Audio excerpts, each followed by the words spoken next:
A Korean Mafia boss walked out, mistakenly leaving $1,000 on table. The black waitress could have kept it, but she did something no one expected. The rain came down like bullets on the streets of downtown LA, turning neon signs into watercolor paintings against the black asphalt. Inside the Velvet Spoon, a 24-hour diner that had seen better decades, Lily Beaumont wiped down table 7 for the third time that hour, her dark brown eyes fixed on the clock that seemed to have stopped moving.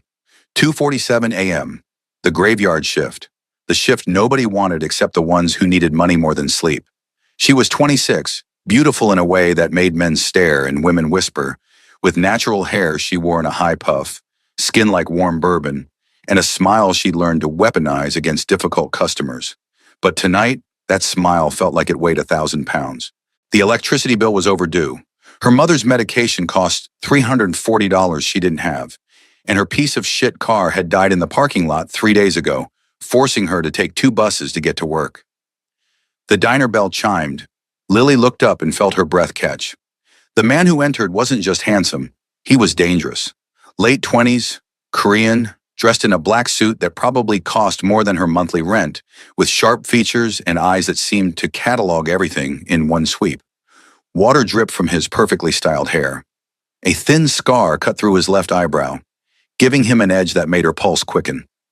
Behind him, 2 other men entered. Similar suits, similar bearing, but they hung back like soldiers while he moved forward. The diner's other occupants, a tired truck driver, 2 college kids cramming for exams, an elderly woman nursing cold coffee, all seemed to shrink a little as the trio entered.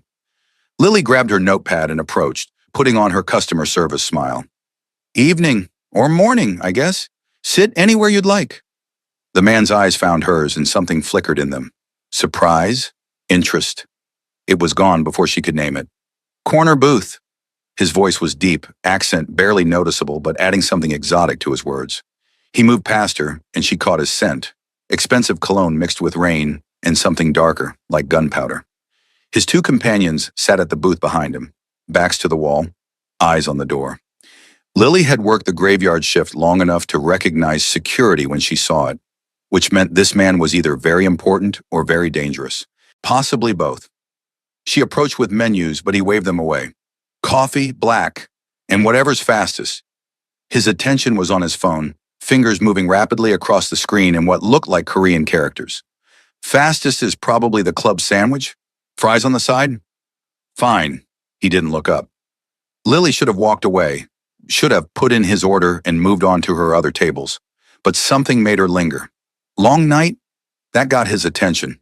His eyes lifted from his phone, and she felt pinned by the intensity of his gaze. "You could say that. Well, our coffee's terrible but strong. Should keep you awake through whatever you're dealing with."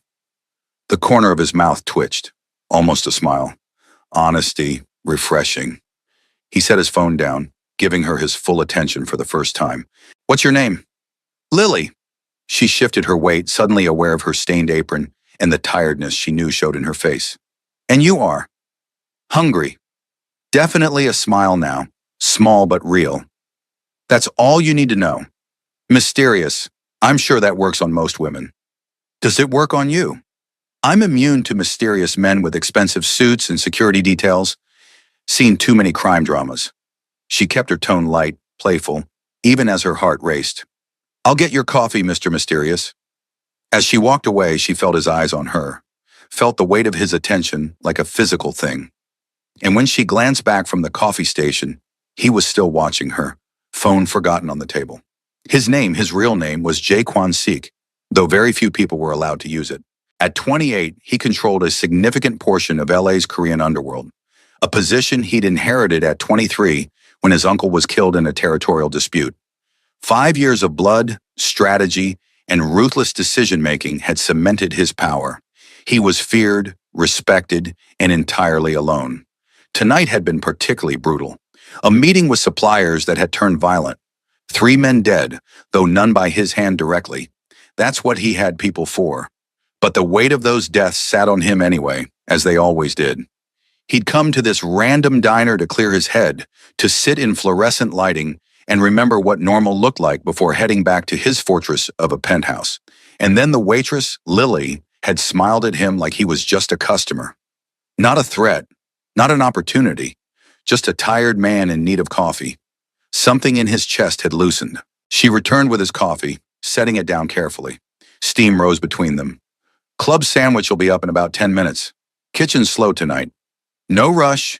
Kwan-sik picked up the cup, savoring the warmth. How long have you worked here?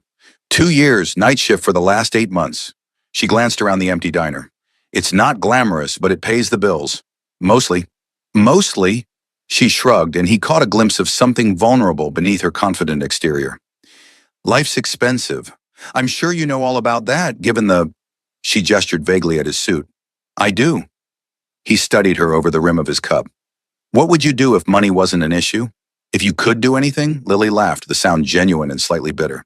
That's a dangerous question to ask someone at 3 a.m. You'll get the truth. I want the truth. She met his eyes and something passed between them. A recognition, a connection.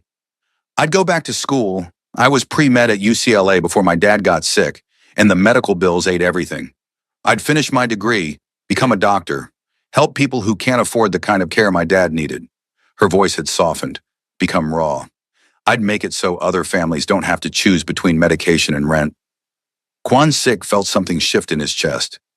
This woman, this beautiful, tired, honest woman, had dreams bigger than survival, had given up everything for family. He understood that, had done the same thing when his uncle died, sacrificing any hope of a normal life to protect the family business and the people who depended on it. Your father? He asked gently. Died 2 years ago. Pancreatic cancer. By the time they caught it, there wasn't much they could do, and what they could do cost everything we had and then some. She blinked rapidly, fighting tears. Sorry, you didn't ask for my life story. I did, actually. He reached across the table, impulse overriding caution, and touched her hand briefly. I'm sorry for your loss. The contact lasted only a second, but electricity shot through both of them. Lily pulled back, flustered. I should. Your food should be ready soon. She fled to the kitchen, leaving Kwan-sik staring at his hand, still feeling the warmth of her skin.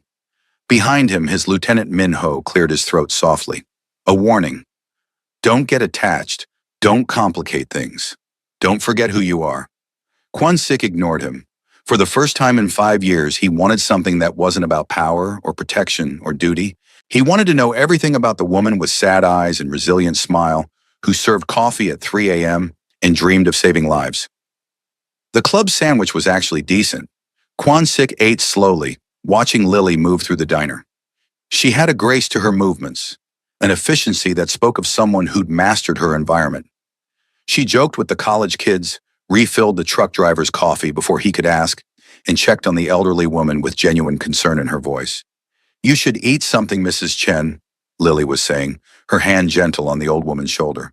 I can ask Paolo to make you some soup. On the house. Can't afford it, sweetheart.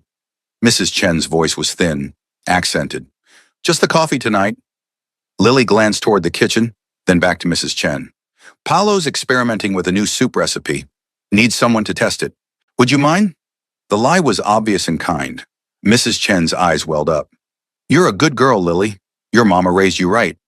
As Lily headed to the kitchen, Kwan-sik felt something settle in his chest. This woman wasn't just beautiful. She was good. Genuinely, instinctively good. In his world, goodness was a liability, something to be exploited. But watching her care for a stranger she owed nothing to, he felt a fierce protectiveness rise in him. His phone buzzed. A text from his second-in-command, Dai Young. Supplier confirmed. 3 shipments arriving Thursday. The other matter is handled. Translation, the men who'd caused tonight's violence were dealt with, dead or disappeared. The kind of information Kwan-sik received dozens of times a week. He typed back a confirmation, then returned his attention to Lily. She was at the register now, head bent over paperwork. Even exhausted, even in an unflattering uniform, she was captivating. He wanted to know what she looked like rested, happy, free of the weight she clearly carried. Dangerous thoughts, thoughts that had no place in his life, and yet they persisted. Kwan-sik finished his meal and checked his watch. 3:47 a.m. He needed to leave, get home, sleep for a few hours before the next crisis demanded his attention. But leaving meant not seeing Lily again, and that thought bothered him more than it should. He stood, pulled out his wallet. The bill was $18.50. He laid down 2 20s and turned to go. Wait, your change, Lily called out. Keep it. He was already moving toward the door, his men falling into formation behind him.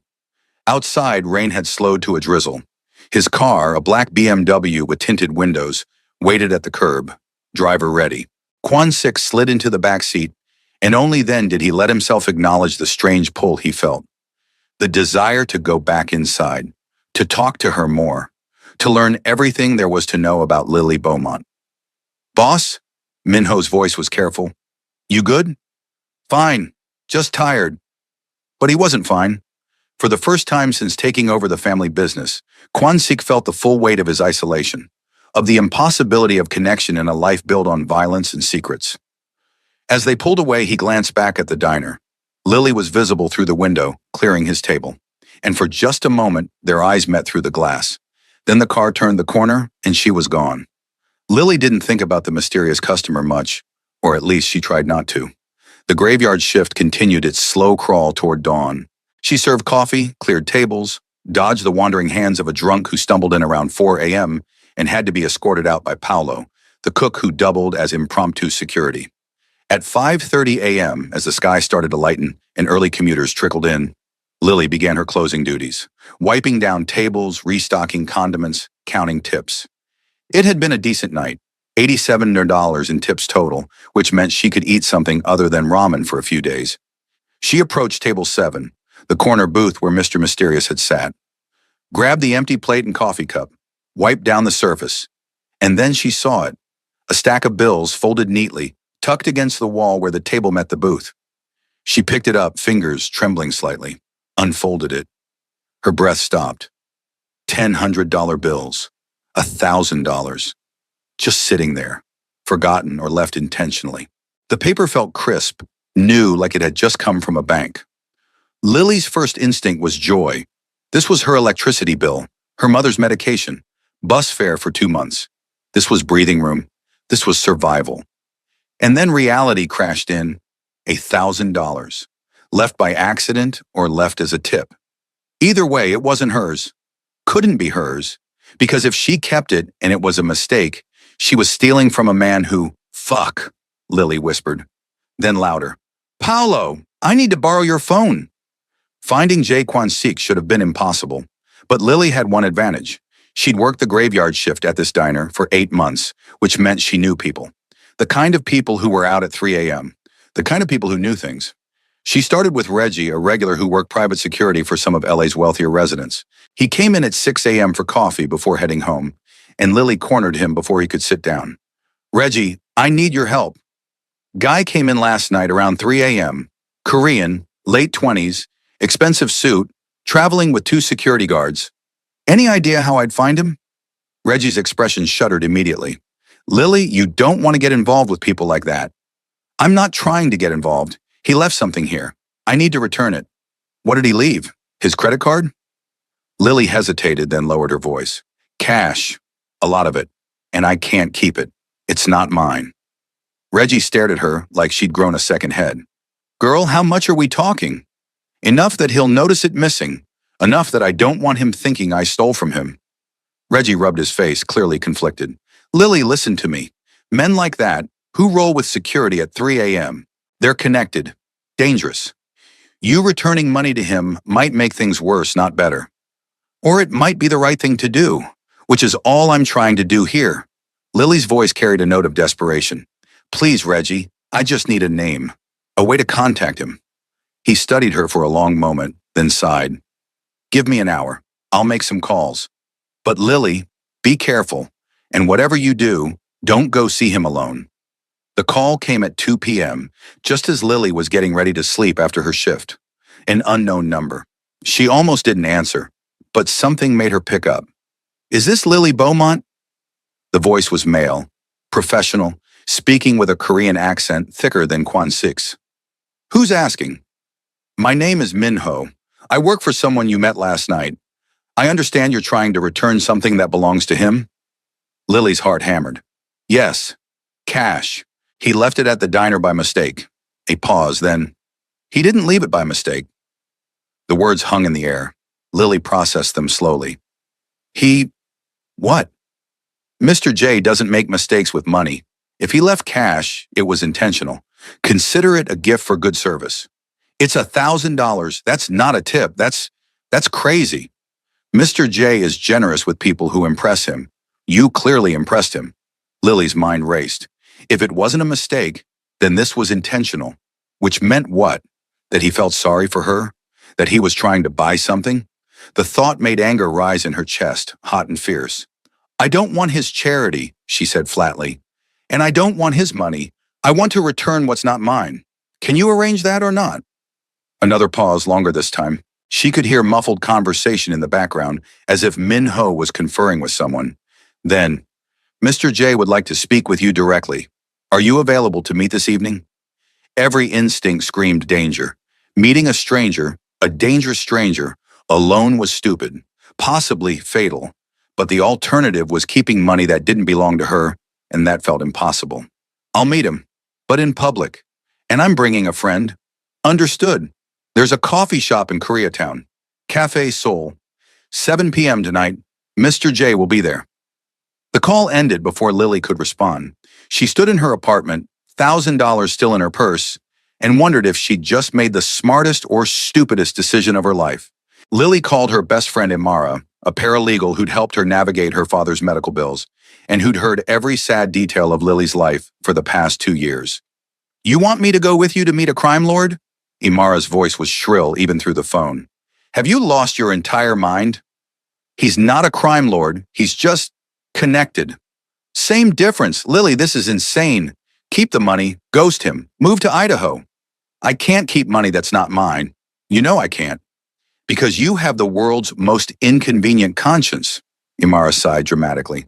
Fine, I'll come with you. But I'm bringing pepper spray and telling my brother where we're going. And if this guy tries anything, I'm calling the cops immediately. Deal! Lily spent the rest of the day trying to sleep and failing.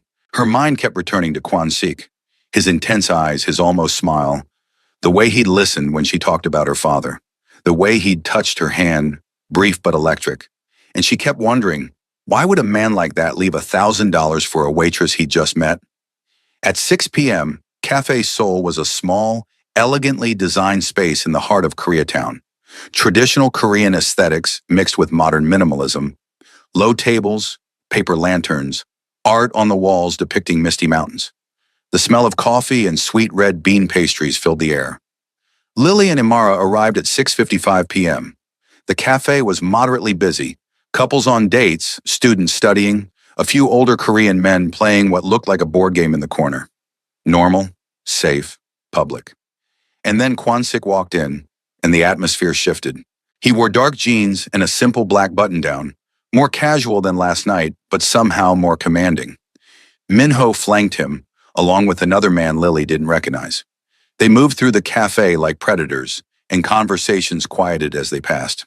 Kwon-sik's eyes found Lily immediately, and something flickered across his face. Surprise? Pleasure? He approached their table while his men hung back near the entrance. Lily! Her name sounded different in his mouth. Deliberate, important. Thank you for coming, Mr. J. She kept her voice level, professional. This is my friend Imara. He acknowledged Imara with a polite nod, but his attention remained fixed on Lily. May I sit? It's your city, Imara said sharply. We're just visitors. Kwon-sik's lips twitched in what might have been amusement. He sat across from them, movements controlled and graceful. Up close in better lighting, Lily could see the tiredness around his eyes, the tension in his shoulders. This was a man who didn't rest often. I understand you want to return something to me, he said. Lily pulled the stack of bills from her purse and placed them on the table between them. $1,000. You left it at the diner last night. He glanced at the money, then back at her. I know. Your assistant said you left it intentionally, as a tip. Yes. That's insane. Nobody tips $1,000 for a club sandwich and coffee. I do. His eyes held hers, dark and intense. When I want to. Lily felt heat rise in her cheeks, anger mixing with something else. I don't want your charity, Mr. J. I don't need you to feel sorry for me because I told you about my father or because I worked the graveyard shift at a diner. I'm not a charity case. I don't think you're a charity case. His voice was soft but firm. I think you're a woman who gave up her dreams to care for her family, Who works a job beneath her capabilities because circumstances forced her to? Who shows kindness to strangers even when she's exhausted? That's not someone to pity. That's someone to admire. The words hit Lily like a physical thing. She blinked rapidly, fighting unexpected tears. Beside her, Imara squeezed her hand under the table. Admiration doesn't cost $1,000, Lily managed. No, but gratitude does. You made me feel human again, Lily. For 3 hours, I sat in that diner and felt like a normal person. Not a position, not a responsibility, just a man having coffee and conversation. Do you know how rare that is in my life? His honesty was disarming. Lily found herself leaning forward slightly. So this is what? Payment for conversation? No. This is me wanting to help someone who deserves it. No strings, no expectations, just help. I can't accept it. Why not? Because I don't know you. Because money like this comes with obligations, even if you say it doesn't. Because she stopped, searching for the real reason. Because it doesn't feel right. Kwansik was quiet for a long moment, studying her. Then he pushed the money back toward her. What if I gave you a way to earn it? Amara tensed beside Lily. Okay, that sounds super sketchy. Not like that, Kwansik said quickly, a hint of amusement in his voice. I own several legitimate businesses.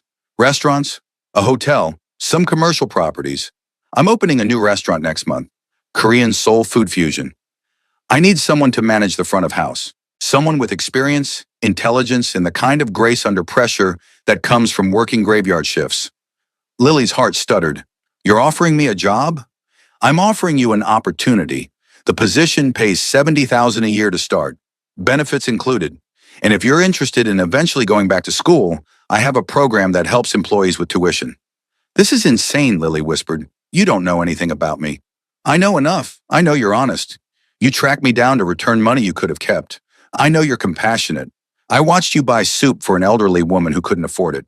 I know you're smart and capable and wasting your potential serving coffee at 3 a.m. His intensity was almost overwhelming. I know that if you work for me, you'll give everything you have to make it succeed. That's the kind of person I want running my business. Or, Imara interjected, this is an elaborate way to get her alone and vulnerable. Sorry, but I've seen too many crime documentaries to trust the handsome stranger offering dream jobs. Kwansik's attention shifted to Amara, and Lily saw respect in his expression. Your caution is wise. If I were in your position, I'd be suspicious too. He pulled out a business card, slid it across the table. This is my corporate attorney, Patricia Chen. Call her tomorrow. She'll verify everything I've said and send over an employment contract for you to review. Have your own lawyer look at it. Take your time deciding. He stood, and Lily found herself wanting him to stay, wanting to understand this strange man who left $1,000 tips and offered life-changing opportunities to waitresses he barely knew. Why me? She asked before he could leave. Really? Why me? Kwansik looked at her for a long moment, something vulnerable flickering across his face. Because in 5 years of running my family's business, no one has ever tried to return money to me. Everyone takes. You're the first person who gave back.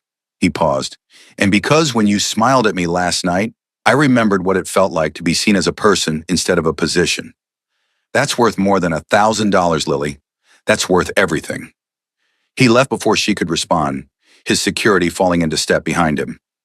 Lily sat frozen, business card in her hand, mind reeling. Okay, Imara said slowly. That was either the most romantic thing I've ever witnessed or the beginning of a true crime podcast. I honestly can't tell which. Lily couldn't tell either. But as she looked at the business card, expensive paper, embossed lettering, a phone number that promised legitimate opportunity, she felt something she hadn't felt in 2 years. Hope. Lily didn't sleep that night. She lay in her narrow bed, staring at the ceiling, playing the conversation over and over in her mind. $70,000. Benefits. Tuition assistance. A chance to rebuild the life she'd lost when her father got sick. But there was more to it than money. There was the way Kwansik had looked at her, the honesty in his voice when he said she'd made him feel human, the vulnerability beneath his commanding exterior. This wasn't just a job offer. This was, what? An opening? An invitation into his world? At 6 a.m., unable to resist, Lily called the number on the business card. A professional female voice answered, Law Offices of Patricia Chen. Hi, my name is Lily Beaumont. Jay Kwan-sik told me to call you about a job offer. Ah, yes, Ms. Beaumont. Mr. J briefed me last night. I have the employment contract ready for review. When would you like to come by the office? The efficiency was startling. This wasn't some elaborate scam. This was real. Lily arranged to visit that afternoon, then called Imara. I'm going to the lawyer's office. Of course you are, because you're secretly insane, and I just didn't notice for 20 years. Come with me? A sigh. Obviously, someone needs to make sure you don't sign your soul away. Patricia Chen's law office was in a gleaming downtown high-rise, all glass and steel and expensive furniture. The attorney herself was a sharp-eyed woman in her 50s, with perfect posture and a no-nonsense attitude that immediately put Lily at ease. Ms. Beaumont, let me be direct. I've worked with Jay Kwan-sik for 6 years. He's demanding, exacting, and runs his businesses with precision. But he's also fair, honors his commitments, and takes care of his people. Patricia slid a thick contract across her desk. This is a standard employment agreement, no hidden clauses, no unusual terms. Everything is above board. Lily and Imara spent 2 hours reviewing every line. The salary was as promised. Benefits were generous. Health, dental, vision, 401k matching, and a tuition reimbursement program for employees pursuing higher education. The job description matched what Kwan-sik had outlined. Front of house management for a new restaurant opening in 6 weeks. This is legitimate, Imara whispered, shock evident in her voice. Like, actually legitimate. No weird clauses about owing him favors or being on call 24/7 or anything creepy. There is one non-standard element, Patricia said, drawing their attention. Mr. J has requested that you begin immediately, tomorrow if possible. He wants you involved in the final preparations before opening. Is that feasible?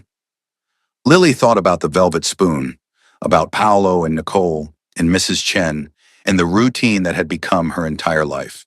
About walking away from safety, even if that safety was just minimum wage and graveyard shifts. Yes, she heard herself say, tomorrow works.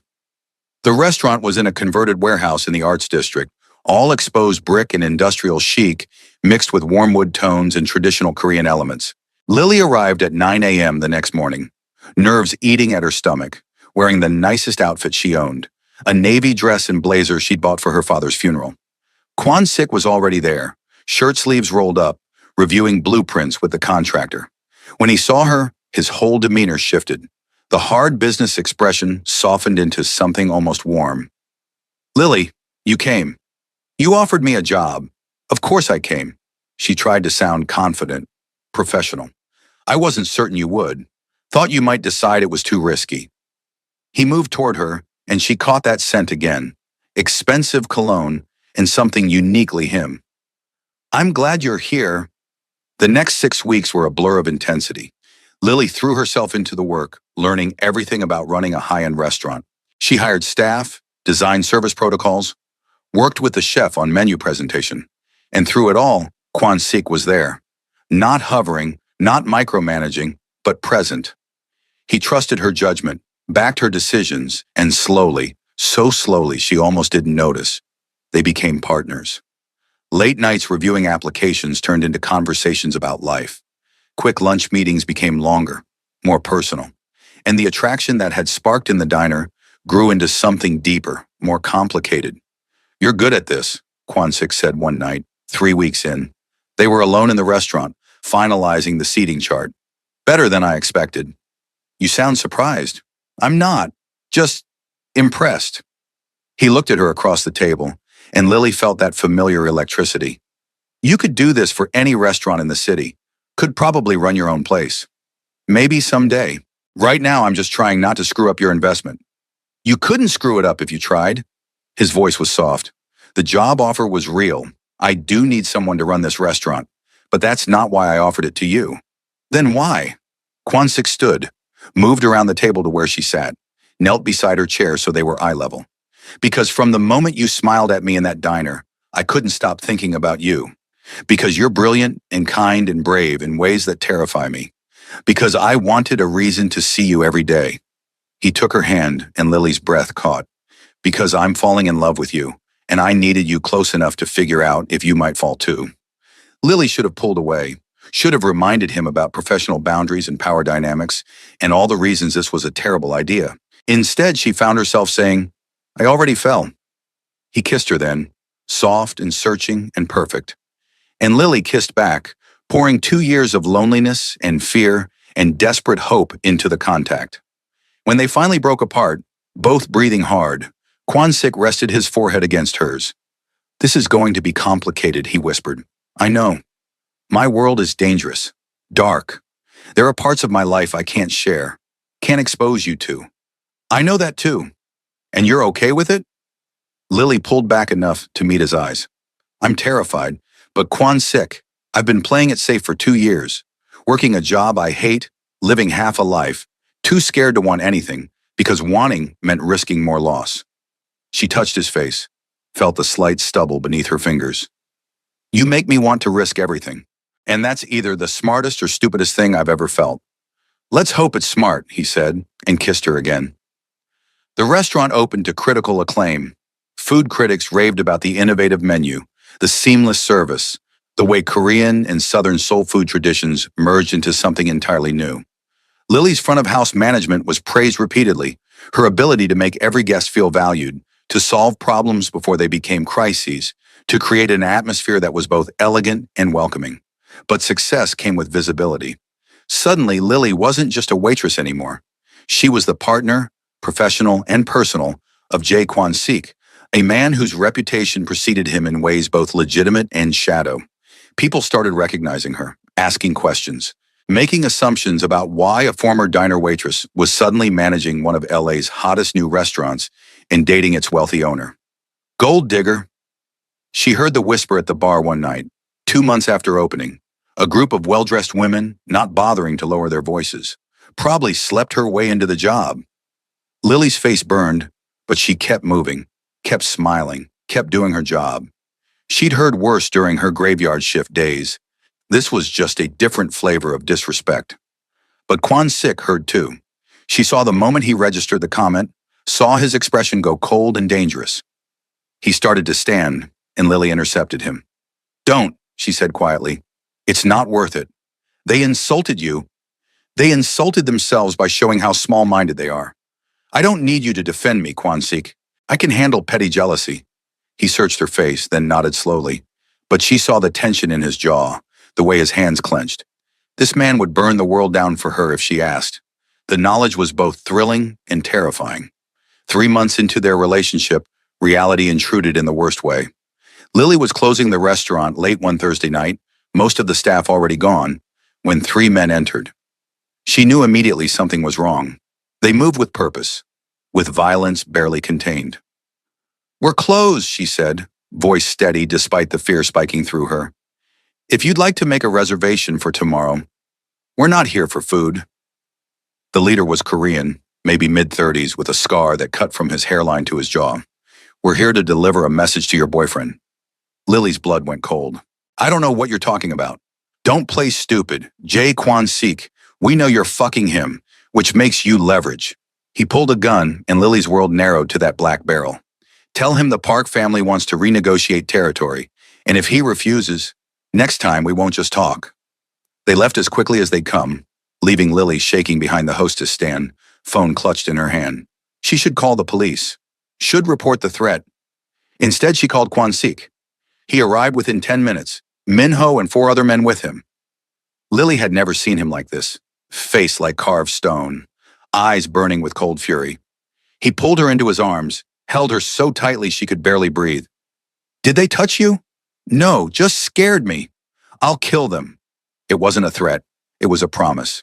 I'll fucking kill every one of them. Kwansik, no, you can't. They threatened you, came into our restaurant with a gun and threatened you. He pulled back, cupping her face. Lily, I need you to understand something. I've spent 5 years keeping my personal life separate from business, but they've crossed a line, and I won't risk losing you. So what? You start a war. If that's what it takes. Lily saw the truth in his eyes, saw the man beneath the carefully controlled exterior, the one who'd lost his uncle to violence, who'd spent years fighting to protect what was his. And she realized with crystal clarity that loving him meant accepting all of it. The danger, the darkness, the possibility that his world could swallow her whole. No war, she said firmly. Not over me. Promise me, Kwansik. No bodies, no violence. Find another way. Lily, promise me, or this ends right now. Because I won't be the reason people die. I won't carry that weight. He stared at her for a long moment. Conflict. The next 2 weeks were tense. Kwansik disappeared into meetings, negotiations. The shadow world Lily had known existed, but never fully witnessed. She kept the restaurant running, kept smiling at customers, kept pretending everything was normal while fear sat like lead in her stomach. And then he came to her with a solution. I'm selling the restaurant. Lily stared at him. What? To you, for $1. It'll be yours, completely separate from my holdings, which means anyone targeting me has no reason to target the restaurant or you. That's insane. This place is worth millions. You can't just... I can do whatever I want, and I want you safe. His voice was firm. The restaurant will continue to be successful. You'll have full ownership, full control, and I'll be a silent investor if you need capital for expansion. Why? Lily's eyes burned with unshed tears. Why give up something you built? Because you're more important than any business. Because I love you more than I love control. Because for the first time in my life, I'm choosing something that has nothing to do with duty or family legacy or power. He took her hands. I'm choosing you, Lily. Just you. She kissed him then, hard and desperate, and felt something shift between them. This wasn't just attraction or convenient partnership. This was real, messy and complicated and absolutely real. 6 months later, Lily stood in a UCLA lecture hall, taking notes for her first semester back at school. Organic chemistry, one of the hardest courses required for pre-med, and she was loving every challenging minute of it. The restaurant, now officially Beaumont's Kitchen, was thriving under her ownership. She'd hired a strong management team, allowing her to balance school and business. The tuition was covered partly by savings from her increased salary, partly by the legitimate business loans Kwansik had helped her secure. She still worked graveyard shifts sometimes, but by choice now, because she loved the quiet hours, the customers who needed a place to land at 3 a.m., because it reminded her where she'd come from and how far she'd traveled. And Kwansik? He'd kept his promise. No violence, no war. Instead, he'd negotiated new territory agreements, offered concessions in some areas, while holding firm in others. It had cost him reputation, influence, respect from the old guard who saw compromise as weakness, but he'd done it anyway. More than that, he'd begun the slow process of going fully legitimate, selling off shadow operations, investing in legal businesses, building something that wouldn't cost him his freedom or his life. It would take years, maybe decades, but he was trying. For her, for them, for the future they were building together. That night after class, Lily met him at their favorite Korean soul food spot. Not her restaurant, but a small family-owned place in mid-city where they could be anonymous. He stood when she arrived, and the smile that crossed his face made her heart skip. How was chemistry? Hard. Perfect. I aced the quiz. She slid into the booth across from him. How was your day? Long, but better now. He reached across the table, lacing his fingers through hers.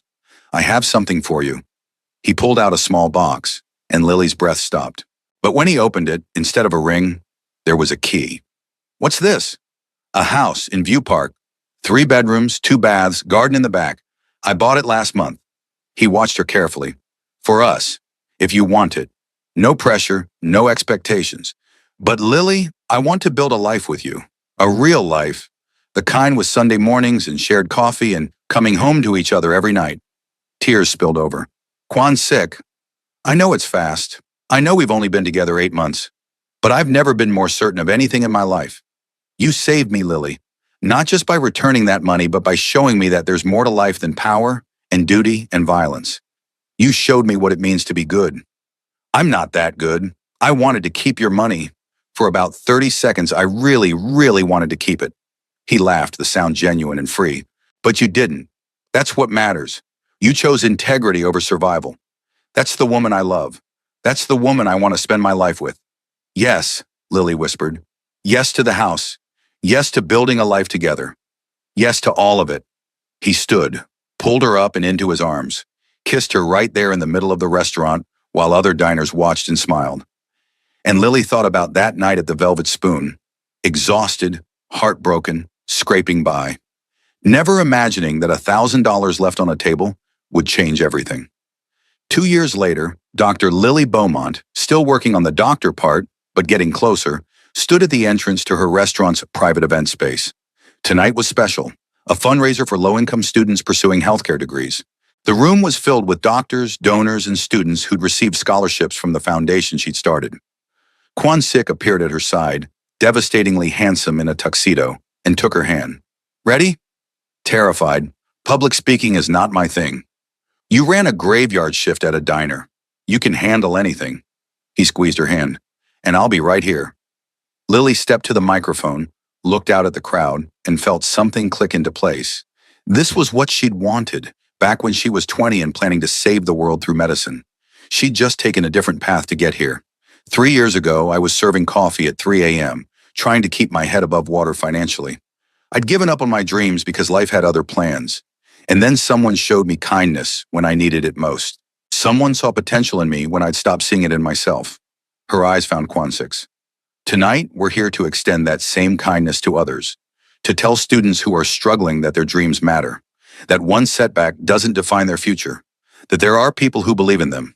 The speech continued, but Lily's mind drifted briefly to that moment in the diner, to Kwan Sik sitting alone in the corner booth, looking for something he couldn't name, to her younger self, so tired and hopeless, unable to imagine standing here now. After the event, as they drove home to their house in View Park, the one with the garden where they planned to teach their future children to grow vegetables, Kwan Sik glanced over at her. Do you ever regret it, giving back that money? Sometimes I wonder what would have happened if you'd kept it. Lily thought about it seriously. I'd have paid my bills, maybe bought a used car, and I'd still be working the graveyard shift, still surviving instead of living, still alone. She reached over, touched his face. Returning that money was the best decision I ever made, not because it got me a job or a relationship, but because it reminded me who I am, someone who does the right thing even when it's hard. I fell in love with you the moment you tracked me down, Kwan Sik admitted. Minho thought I was crazy, said you were probably running some elaborate con, but I knew you were real, that your integrity was real. And I wanted to be close to that, to be better because of it. Are you? Better? Yes, completely out of the life now. Last operation sold 6 months ago. I'm just a boring businessman who runs restaurants and community centers and comes home to the woman he loves every night. He pulled into their driveway, turned to face her fully. All because a waitress refused to keep money that wasn't hers. Best mistake you ever made, Lily teased, leaving $1,000 on a table. Wasn't a mistake. I knew exactly what I was doing. What do you mean? Kwan Sik smiled, and it was full of mischief and love and secrets. I wanted to see what you'd do. Wanted to test if my instincts about you were right. You could have kept it. No one would have known. But I bet Minho $1,000 that you'd find a way to return it. He kissed her softly. Best bet I ever made. Lily laughed, hit his arm playfully. You manipulative. You love me anyway. I really do. And it was true. She loved this complicated, dangerous, deeply good man who'd seen her potential when she'd forgotten it existed, who'd given her not just money or opportunity, but a chance to remember who she was. They walked into their home together, past the framed photos of their journey, the restaurant opening, her college graduation, family dinners with her mother and his remaining family, past the life they'd built from an improbable beginning, and later lying in bed with his arms around her. Lily thought about fate and choice and the moments that change everything. $1,000 on a table, the decision to return it, the man who'd fallen in love with her integrity, all the impossible, beautiful pieces that had come together to create this life. Thank you, she whispered into the darkness. For what? For leaving that money, for giving me a chance, for loving me. Kwan Sik tightened his arms around her. Thank you for bringing it back, for being exactly who you are, for saving me in every way a person can be saved. And in the quiet of their shared life, surrounded by the evidence of choices made, and risks taken, and love chosen over fear, they fell asleep. Two people who'd found each other in the most unlikely way and built something neither could have imagined. All because a waitress looked at $1,000 and decided that integrity mattered more than survival. And a man who'd lived in darkness saw light in that decision and followed it home.